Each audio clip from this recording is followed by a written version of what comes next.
¿Cómo sería una guerra entre Guyana y Venezuela? Sería una guerra muy desequilibrada teniendo en cuenta muchas cosas. Pero vamos por partes. La disputa que enfrentaría a estos dos países viene desde hace más de un siglo. Concretamente, cuando en 1831, Gran Bretaña hizo suya la franja que hoy conocemos como el Esequibo de forma ilegal y totalmente arbitraria. Venezuela desde entonces jamás ha dejado de decir que ese territorio históricamente le pertenece y es que en realidad es así. Por lo que Venezuela siempre ha buscado anexar este territorio de cualquier manera. Principalmente política, ya que Reino Unido durante mucho tiempo era una potencia militar imbatible que destruiría a Venezuela si éste se lo proponía. Después de la independencia de Guyana, la posibilidad de un conflicto entre Venezuela y la ahora República Cooperativa de Guyana siempre estuvo en momentos de suceder, principalmente, debido a la creciente disputa que Venezuela tenía con el gobierno de corte comunista de Guyana. En este sentido, el siglo XXI ha sido también un momento donde las posibilidades de un enfrentamiento contra Guyana se vivieron en gran medida, por ejemplo, cuando Chávez rearmó al país en gran medida entre 2006 y 2012. En este sentido, el último gobierno de Venezuela ha estado peleando por este territorio de manera recurrente para así conseguir de manera completa la soberanía del territorio que curiosamente, posee reservas de minerales y recursos de hidrocarburos muy jugosos para el país que lo posea. Si hablamos del conflicto, la guerra sería un completo desparejo. ¿La razón? Venezuela supera a Guyana en todos los aspectos posibles a las Fuerzas de Defensa de Guyana, GDF, si se compara con las Fuerzas Armadas Nacionales Bolivarianas, FANB.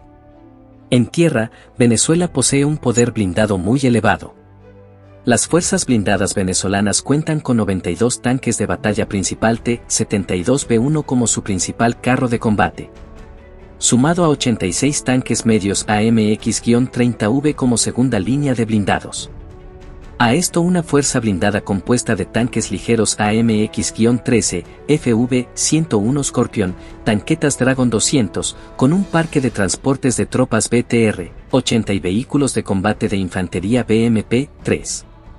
Que sumado a los sistemas de artillería de cohetes BM-21 Gran y BM-30 Smerch y obuses autopropulsados 2S-19 MSTA y AMX-13, que hacen del ejército venezolano una fuerza a tener en cuenta en tierra.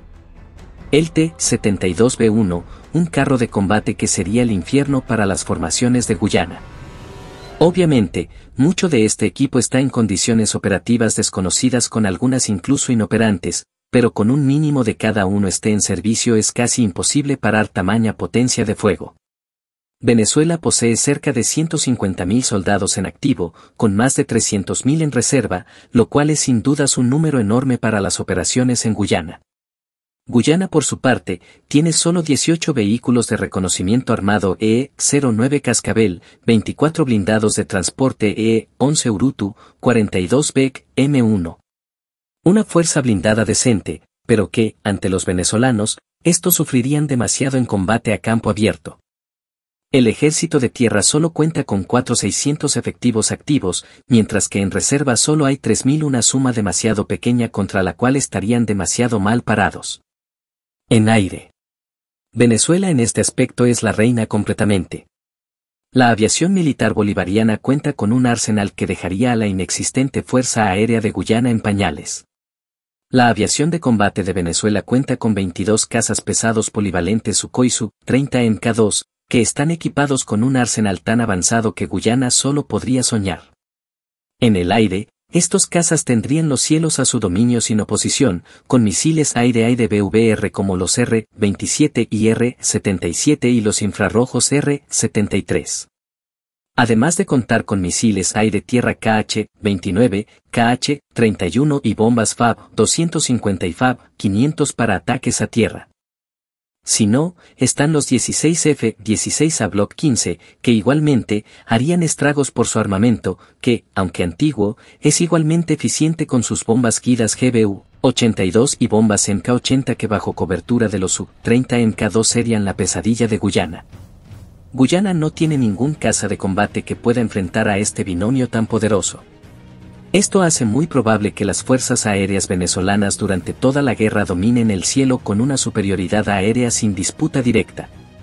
En mar.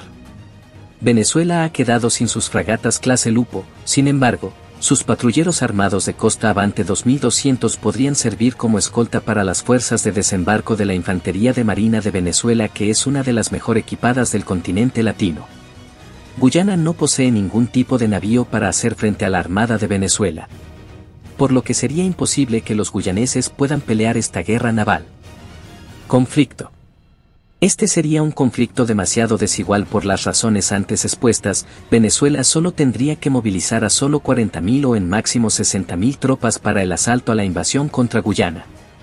El asalto sería bordeando la costa en dirección a Georgetown, la capital. Los venezolanos, si logran sacar provecho de su armamento y número, pueden lograr la destrucción de los ejércitos de Guyana en 2 o 3 batallas. Los cazabombarderos Su-30 y F-16 lanzarían ataques aéreos contra las bases y aeropuertos y las fuerzas en tierra. Y con la capacidad antiaérea guyanesa muy sobrepasada por los venezolanos, sería muy fácil hacer blanco contra los batallones y defensas del país. Los combates serían en gran medida retiradas constantes de las GDF, por ser superadas en número hasta llegar a la capital de Georgetown, donde las reservas serían llamadas y civiles reclutados al servicio para la defensa de la capital. La batalla de la capital sería cruenta y la defensa difícil de penetrar, pero la cantidad de soldados y el número de artillería y potencia de fuego terminarían dando finalmente a Venezuela la victoria en esta guerra. El conflicto duraría a lo máximo 2 meses. Los guyaneses se verían obligados a ceder los territorios en disputa, si es que ya el país no ha sido totalmente tomado por los ejércitos venezolanos. Claramente, la polémica sería enorme y los venezolanos serían tachados de invasores. Pero las guerras no son justas, y si tu bando tiene la ventaja por sobre tu adversario, muchísimo mejor. Otra cuestión que debemos de saber es que, el país sudamericano que más ha apoyado a Guyana en esa controversia es nada más y nada menos que Brasil. Y no es que se trate de una postura del gobierno del expresidente derechista Jair Bolsonaro, sino que es una política de Estado de la Cancillería del Brasil que se remonta a varias décadas atrás. Cuando tuvo lugar, por ejemplo, el llamado incidente del Rupununi, ocurrido en enero de 1969 y en el que un grupo rebelde de esequibanos pedía ayuda y hasta la anexión a Venezuela, se dice que Brasil desplazó tropas hacia los límites del Esequibo. Tal movimiento de tropas brasileras fue acompañado por una abierta y desafiante declaración de la Cancillería del Brasil reafirmando la validez de los tratados internacionales, lo que era un claro respaldo al Laudo de París de 1899 por medio del cual el Esequibo fue cedido a la Guyana británica en detrimento de Venezuela. El Brasil incluso ha cooperado estrechamente por años con Guyana en el entrenamiento de sus efectivos militares. ¿Y por qué Brasil apoya a Guyana?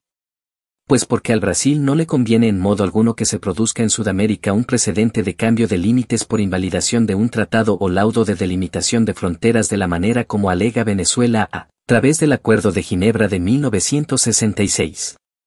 Porque en esa etapa histórica en que Brasil era un imperio y actuaba como tal, la presión y la amenaza sobre aquellos países vecinos más débiles formaron parte de la política diplomática destinada a la casi imposición de los límites fronterizos en su propio provecho. De modo que si de envío de tropas se trata en caso de un conflicto bélico entre Venezuela y Guyana, Brasil, como potencia regional y, no sabemos la posición de Lula respecto a este tema, aunque probablemente no sea tan estricta como en las anteriores administraciones.